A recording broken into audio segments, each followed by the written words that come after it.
How to return a license offline, so without an internet connection. First, open the license manager. Then click on the return button, top left.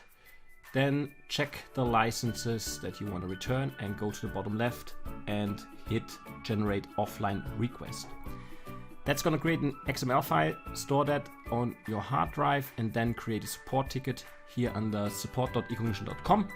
Don't forget to attach the file here and submit a ticket.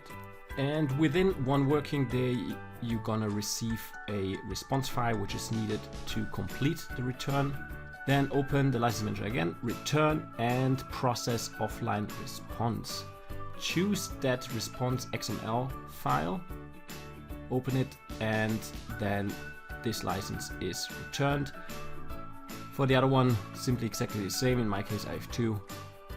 Load that one, and then your licenses have been returned successfully. That is how you do offline return.